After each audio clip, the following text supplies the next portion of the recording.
இன்றைக்கி வந்து பார்த்தீங்கன்னா சரத்குமார், தேவயானி, சித்தார்த், மீதா ரகுநாதன் இவங்கெல்லாம் நடித்த 3 BHK படத்தினுடைய ரிவ்யூ தான் வந்து பார்க்க போகிறோம். 3 BHK ஆக்சுவலாக இந்த படம் வந்து பார்த்தீங்கன்னா ஒரு சின்ன ஷார்ட் ஸ்டோரி. ஸோ அந்த ஷார்ட் ஸ்டோரியை தான் வந்து ஒரு ஸ்க்ரீன் ப்ளே பண்ணி ஒரு மிகப்பெரிய ஒரு படமாக வந்து இன்றைக்கி வந்து ரிலீஸ் பண்ணியிருக்காங்க. படத்தினுடைய இயக்குனர் வந்து பார்த்தீங்கன்னா ஸ்ரீகணேஷ் வந்து இதுக்கு முன்னாடி வந்து பார்த்தீங்கன்னா 8 தொட்டாக்கள் படம் எடுத்திருக்காரு. ஸோ அந்த படம் வந்து ரொம்பவே அருமையாக இருக்கும். அதுக்கு அடுத்தபடியாக வந்து பார்த்தீங்கன்னா குருதி ஆட்டம் அப்படின்னு சொல்லிட்டு ஒரு படம் எடுத்தார். அந்த படம் அந்த அளவுக்கு வந்து ரீச் ஆகலை, போகலை. ஸோ அதுக்கப்புறம் அதிக எதிர்பார்ப்புக்கு மத்தியில் வந்து இந்த படம் வந்து ரிலீஸ் ஆயிருக்கு. ஏன்னா அந்த படத்தினுடைய ட்ரெய்லரே வந்து எல்லாத்துக்குள்ளேயும் வந்து ஒரு கனெக்ட் வந்து கொடுத்துச்சு. படம் தான் வந்து எல்லாத்துக்கும் ஒரு கனெக்ட் கொடுக்கும். ஆனால் ஒரு படத்தினுடைய ட்ரெய்லர் வந்து இந்த அளவுக்கு ஒரு கனெக்ட் கொடுக்குது அப்படின்னா ஒரு பெரிய விஷயம் இல்லை. ஸோ அந்த எதிர்பார்ப்போட தான் வந்து இந்த படத்தை பார்த்தோம். ஸோ இந்த படத்தினுடைய ஒன்லைன் ஸ்டோரி என்ன அப்படின்றத வந்து இப்போ நான் சொல்லிடுறேன். ஆஸ் யூஸ்வல் நீங்கள் வந்து ட்ரெய்லரில் பார்த்தா அதே ஸ்டோரி தாங்க. இந்த மாதிரி மிடில் கிளாஸில் இருக்கிற ஒருத்தர் வாடகை வீட்டில் தங்கிட்டு இருக்காரு. ஸோ அவருக்கு வந்து பார்த்தீங்கன்னா ஒரு பெரிய வீடு கட்டணும், சொந்தமாக வந்து ஒரு வீடு கட்டணும் அப்படின்ற மாதிரியான ஒரு ஆசை வந்து வருது. ஸோ அதற்கப்புறம் என்ன நடந்துச்சு, உண்மையிலே வந்து எல்லா பிரச்சனைகளையுமே வந்து சமாளித்து அவர் வந்து வீடு கட்டினாரா இல்லையா அப்படின்றதாங்க அந்த படத்தினுடைய உண்மையான ஸ்டோரி. இப்போ இந்த படத்தினுடைய பாசிட்டிவ்லாம் என்ன, நெகட்டிவ்லாம் என்ன அப்படின்றத வந்து பார்த்தலாம். படத்தினுடைய மிகப்பெரிய பாசிட்டிவ் என்னன்னு பார்த்தீங்கன்னா படத்தினுடைய ஸ்க்ரீன் பிளே அண்டு அந்த எமோஷன் கனெக்ட் ஆன விஷயங்கள் தாங்க. ஏன்னா இது வந்து பார்த்தீங்கன்னா ட்ரெய்லர்லேயே உங்களுக்கு தெரிஞ்சிடும் இதுதான் கதை அப்படின்னு, கடைசியில் வீடு கட்டிடுவாங்க அப்படின்ற விஷயம்லாம் தெரியும். ஸோ இந்த ஒரு சின்ன ஸ்கிரிப்டை வச்சுக்கிட்டு ஒரு 2 மணி நேரம் 2.25 மணி நேரம் வந்து உங்களை உட்கார வச்சு படம் பார்க்க வைக்கணும்ல. ஸோ அந்த இடத்துல வந்து பார்த்தீங்கன்னா ஸ்ரீகணேஷ் அவர்கள் வந்து ஜெயிச்சிட்டாரு. ஏன்னா அந்த அளவுக்கு வந்து அவருடைய ரைட்டிங் வந்து அந்த இடத்துல அவ்வளோ துல்லியமாக வந்து இருந்துச்சு. ஏன்னா அது மட்டும் இல்லாமல் அந்த படம் வந்து உங்களுடைய வந்து நிறையா வந்து கனெக்ட் ஆகும். நீங்கள் வந்து ஒரு மிடில் கிளாஸில் இருக்கீங்க, இன்னும் வந்து எனக்கு சொந்த வீடு இல்லை, நான் ஒரு வாடகை வீட்டில் தான் இருக்கேன் அப்படின்ற மாதிரியான சுச்சுவேஷனில் நீங்கள் வந்து தனியாக பார்த்தாலும் சரி, ஃபேமிலியோட படம் பார்த்தாலும் சரி, ஸோ அந்த படம் வந்து அந்த அளவுக்கு வந்து உங்கள் கூட வந்து ஒரு கனெக்ஷனை வந்து ஏற்படுத்தும். ஏன்னா அதுதான் வந்து இந்த படத்தினுடைய மிகப்பெரிய வெற்றின்னு நான் சொல்லுவேன். ஏன்னா இந்த சாமானிய மக்களில் அவங்க குடும்பத்தில் என்னென்ன விஷயங்கள்லாம் நடக்கும் அப்படின்றதெல்லாம் வந்து அப்படியே டிட்டோவாக வந்து அது ஸ்க்ரீனில் வந்து தெரியும். நம்ம தான் அந்த சீனில் வந்து நடிச்சிட்டு இருக்கோமா, அந்த சீனில் நம்ம இருந்தால் என்ன பதில் சொல்லியிருப்போம் அப்படின்ற மாதிரிலாம் வந்து உங்களுக்கு தோணும். ஸோ அந்த அளவுக்கு வந்து ஒரு கனெக்டிவிட்டியை கொடுத்துருக்காப்புல. ஸோ அதுக்கு தான் வந்து இந்த படத்தினுடைய மிகப்பெரிய வெற்றிக்கு வந்து காரணமே. ரெண்டாவது வந்து பார்த்தீங்கன்னா சித்தார்த் அவர்களுடைய ஆக்டிங். இதை வந்து சொல்லியாகணும். ஏன் சொல்கிறேன் அப்படின்னா, ஏன்னா இந்தியன் 2 படம் ரிலீஸுக்கு அப்புறம் வந்து பார்த்தீங்கன்னா சித்தார்த்துக்கு வந்து அவ்வளோ விமர்சனங்கள் அதெல்லாம் வந்துச்சு. நிறையா இடத்துலலாம் வந்து மீடியாக்கள்லாம் நிறையா ட்ரோல் அது இதுன்னு வந்துச்சு. ஸோ அதுக்கப்புறம் வந்து அவருடைய படம் வந்து ஒன்று ரிலீஸ் ஆகுது அப்படின்னா அவருக்கு ஒரு மனநிலை எப்படி இருக்கும், மீடியாக்கள் வந்து நினச்சி பார்க்க இந்த படமும் வந்து எதாவது கொஞ்சம் ஸ்லிப் ஆச்சு அப்படின்னா அவர் எந்த மாதிரியான ஒரு ட்ரோலுக்கு வந்து ஆளாவார் அப்படின்னு. ஆனால் இங்கே சித்தா படம் பார்த்து முடிச்சதுக்கப்புறம் ஒரு சித்தார்த் இருப்பார்ல, ஸோ அந்த சித்தார்த் வந்து இந்த படம் முடிஞ்சு வரும்போது வந்து உங்களுக்கு வந்து தெரியவார். ஏன்னா அந்த அளவுக்கு வந்து இந்த படத்தில் வந்து ஒரு ஆக்டிங் வந்து வெளுத்து வாங்கியிருக்காப்புல.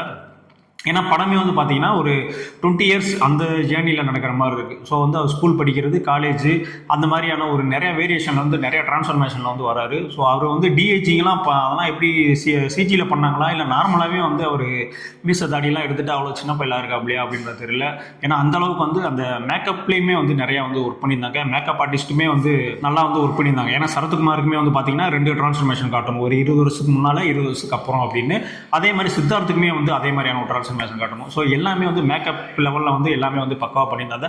மெயினாக வந்து சித்தார்த்தினுடைய ஆக்டிங் வந்து இந்த படத்தில் வந்து ரொம்பவுமே வந்து மெருகேறிடுச்சு. இங்கே சித்தா படத்தில் பார்த்து அதே சித்தார்த்தை வந்து இந்த படத்தில் வந்து பார்க்கணும். அந்த அளவுக்கு வந்து ஒரு பக்காவான ஆக்டிங் வந்து கொடுத்துருந்தாப்புல. அதுக்கு அடுத்தபடியாக வந்து பார்த்தீங்கன்னா நம்ம சரத்குமார் தாங்க, சொல்லவே தேவையில்லை. ஏன்னா 90s ஜோடியான சூரியவம்சத்தில் யார் ஜோடின்றது உங்களுக்கு தெரியும், சரத்குமார் அண்ட் தேவயானி. ஸோ அதே பேர் வந்து திரும்ப வந்து இணைஞ்சு வந்து ஒரு படம் பண்ணுறாங்க. அவங்களுக்கு வந்து நம்ம வந்து நடிப்பெல்லாம் சொல்லித்தர தேவையில்லை. ஸோ அந்த அளவுக்கு வந்து வெளுத்து வாங்கியிருக்காரு. நீங்கள் இது வரைக்கும் பார்க்காத ஒரு சரத்குமார் வந்து பார்ப்பீங்க. சரத்குமாரோடைய கேரியர்லே வந்து ஒரு பெஸ்ட் ஃபிலிம் என்ன அப்படின்னு பார்த்தீங்கன்னா இந்த 3 BHK தான் சொல்வேன். ஏன்னா நீங்கள் வரைக்கும் சரத்குமார் வந்து ஒரு போலீஸாக பார்த்துலாம் ஒரு ரகடான கேரக்டரில் பார்த்துருப்பீங்க, ஒரு நாட்டாமை மாதிரி ஒரு கெத்து தோரணம் அந்த மாதிரியான கேரக்டர்லேயே வந்து சரத்குமாரை பார்த்துருப்பீங்க, இன்வெஸ்டிகேஷன் ஆஃபீஸர் அந்த மாதிரி. இது வந்து ஒரு செட்டில்டான ஒரு வந்து ஒரு மிடில் கிளாஸில் இருக்கிற ஒரு அப்பா தந்தை. அவர் எந்த மாதிரி பேசுவார், எந்த மாதிரி ரியாக்ட் பண்ணுவார், ஒரு ஃபெயிலியர்ஸ் வந்தால் வந்து அவர் எந்த மாதிரியான எக்ஸ்பிரஷன் கொடுப்பாரு, அந்த மாதிரி எல்லாமே வந்து கலந்து மனுஷன் வந்து வெளுத்து வாங்கியிருக்காங்க. அது மட்டும் இல்லை, தேவயானி அவர்களுமே வந்து பார்த்தீங்கன்னா கரெக்டாக வந்து ஒரு மிடில் கிளாஸில் இருக்க ஒரு அம்மா, அவ்வளோதான். ஸோ அவங்க வந்து எதுக்கு வந்து ரியாக்ட் பண்ணணும், எதுக்கு வந்து ரியாக்ட் பண்ணக்கூடாது, எங்கே வந்து அமைதியாக இருக்கணும், எங்கே கண்ணால் பேசணும், எங்கே வந்து சத்தம் போடணும், எங்கே அடிக்கணும், அந்த மாதிரியான எல்லா விஷயங்களுமே வந்து அருமையாக வந்து ஸ்கோர் பண்ணியிருந்தாங்க. எனக்கு தெரிஞ்சது வந்து உண்மையிலே வந்து ஒரு ரியல் பேர் மாதிரி தான் இருந்துச்சு. ஸோ தேவயானி சரத்குமார் அப்படின்றப்ப ஒரு ரியல் பேர் மாதிரி தான் இருந்துச்சு. ஆக்சுவலாக படம் பார்த்துட்டு போனால் தோணுச்சு, சூரியவம்சம் படம் மாதிரி ஒரே பாட்டில் வந்து அவங்க லாரி அதெல்லாம் வாங்குற மாதிரி ஒரே பாட்டில் கூட ஒரு வீடு கட்டியிருந்தா கூட படம் முடிஞ்சிருக்குமே அப்படின்ற மாதிரி தோணுச்சு. ஜஸ்ட் எனக்கு தோணுன்னு சொன்னேன்.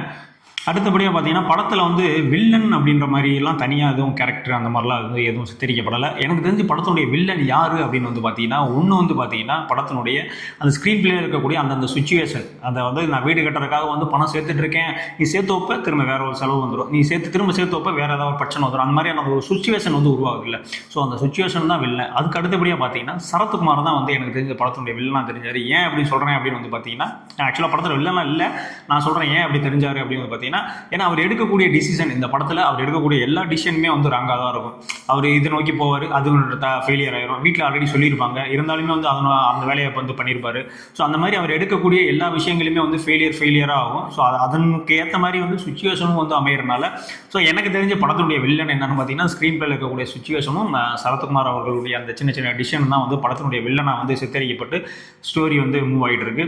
சித்தார்த்தினுடைய ஆக்டிங் ஏன் நான் பெருசாக சொன்னேன் அப்படின்னு வந்து பார்த்தீங்கன்னா, ஏன்னா ஒரு மூத்த பையன், வீட்டில் இருக்கக்கூடிய ஒரு மூத்த பையன் வந்து, அது நீ தான்ப்பா அடுத்த உன்னுடைய எதிர்காலம், நீ தான் எல்லாத்தையுமே பார்த்துக்கணும், நீ தான் வீடு கட்டணும், அந்த மாதிரியான எல்லா பொறுப்புகளுமே வந்து சித்தார்த்த மேலே விழுகும்போது, ஸோ ஒரு மூத்த பையன் வந்து எப்படி ரியாக்ட் பண்ணுவான்? ஏன்னா அவனுக்கு வந்து படிப்பும் சரியாக வரல, நல்ல வேலையும் கிடைக்கல, இருந்தாலும் வந்து தன்னுடைய அப்பாவுடைய கனவை வந்து நிறைவேற்றணும்.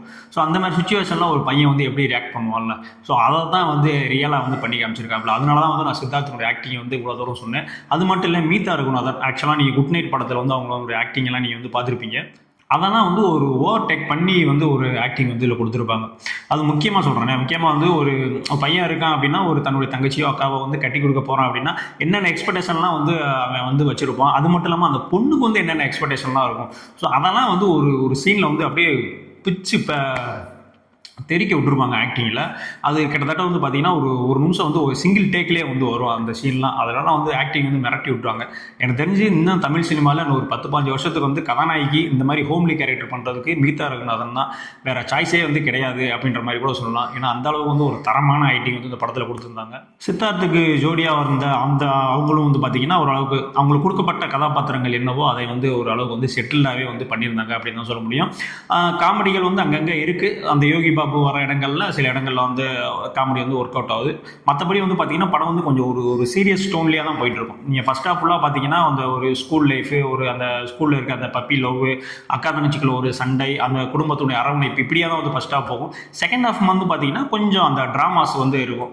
ஸோ மேக்ஸிமம் வந்து செகண்ட் ஹாஃப் வந்து சில பேருக்கு வந்து பிடிக்காம கூட போகிறதுக்கு வாய்ப்பு இருக்குது. ஏன்னா அது வந்து ஒரு மெலோ ட்ராமாவாக போயிட்டுருக்கே அப்படின்ற மாதிரி தோணும். ஆக்சுவலாக வந்து இந்த படத்தை வந்து அப்படி தான் நம்ம வந்து ப்ரெசென்ட் பண்ணி ஆகும்.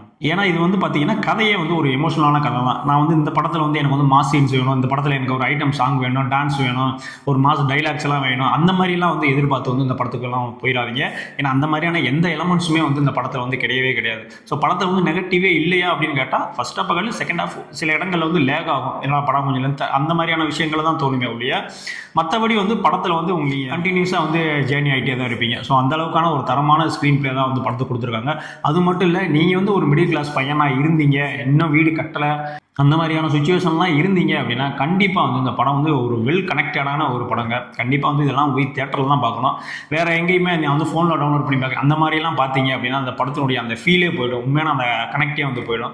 கண்டிப்பாக வந்து எவ்வளோ செலவு பண்ணுறோம், கண்டிப்பாக ஃபேமிலியோடு போய் தேட்டரில் போய் உட்காந்து பாருங்கள். கண்டிப்பாக வந்து கண் கலங்கி தான் வந்து தேட்டரை விட்டு வெளியே வருவீங்க. ஏன்னா அந்த அளவுக்கு வந்து ஒரு தரமான ஒரு ஒர்த்தான படத்தை தான் வந்து ஸ்ரீ கணேஷ் அவர்கள் வந்து கொடுத்துருக்காரு. இந்த படத்தினுடைய கிளைமேக்ஸ் வந்து என்னுடைய பெர்ஸ்பெக்டிவ்ல வந்து சொல்கிறேன். நான் எனக்கு வந்து கொஞ்சம் பிடிக்கல அப்படின்னு தான் சொல்லுவேன். ஏன் அப்படின்னா வந்து சொந்த வீடு அப்படின்றது வந்து பார்த்தீங்கன்னா ஒரு நிலம் வாங்கி ஒரு வீடு கட்டி அதுதான் வந்து சொந்த வீடு. நம்மளை இப்போ அதை மைண்ட் செட்டுக்கு சொல்கிறேன் நான். ஆனால் லாஸ்ட் வந்து ஒரு அப்பார்ட்மெண்ட் போய் வாங்குறாங்க அப்படின்ற பட்சத்துக்கு வந்து அது மட்டும் எனக்கு கொஞ்சம் ஒரு மாதிரி இருந்துச்சு. வீடு அப்படின்னா எப்படி சொந்த நிலம் சொந்த வீடு அந்த மாதிரி தானே இருக்கும். ஸோ அது வந்து ஒரு அப்பார்ட்மெண்ட் வந்து பை பண்ணுறாங்க அப்படின்ற மாதிரியான விஷயங்கள் மட்டும் எனக்கு கொஞ்சம் நெருடலாக இருந்துச்சு. இதுவுமே வந்து பார்த்தீங்கன்னா என்னுடைய பெர்ஸ்பெக்டிவ்லேருந்து நான் சொல்கிறேன். ஆக்சுவலாக மற்றவங்களுக்கு இது வந்து ஓகேவா கூட இருக்கலாம். மற்றபடி இந்த படத்தில் எனக்கு குறைகள் அப்படின்ற மாதிரியான விஷயங்கள் வந்து எதுவும் தெரியலை. எனக்கு வந்து இந்த ஆக்ஷன், இந்த மாதிரி போதைப் பொருள், சண்டை காட்சி இதுதான் பிடிக்கும் அப்படின்னா நீங்கள் வந்து இந்த படத்துக்கு போகவே போவாங்க. இந்த படத்துக்கான எலமெண்ட்ஸ் உங்களுக்கு எதுவுமே கிடையாது. மற்றபடி ஃபேமிலியோடு போய் ஒரு பக்காவான ஒரு என்டர்டைன்மெண்ட் படம், ஒரு எமோஷனலான ஒரு கனெக்ஷன் கொடுக்கக்கூடிய ஒரு படத்தை பார்க்கணும் அப்படின்னு நினச்சிங்கன்னா கண்டிப்பாக இந்த 3BHK படத்துக்கு ஃபேமிலியோடு போய் பார்த்துட்டு வாங்க. அருமையான படம். இந்த படத்துக்கு நம்ம ரேட்டிங் அதெல்லாம் எதுவுமே கொடுக்கல. கண்டிப்பாக நீங்கள் போய் தேட்டரில் போய் பாருங்கள் இந்த படத்தை, அவ்வளோதான் சொல்லுவேன் நான். ஸோ இதே மாதிரியான அடுத்த விமர்சனத்தில் வந்து சந்திக்கலாம். பாய்.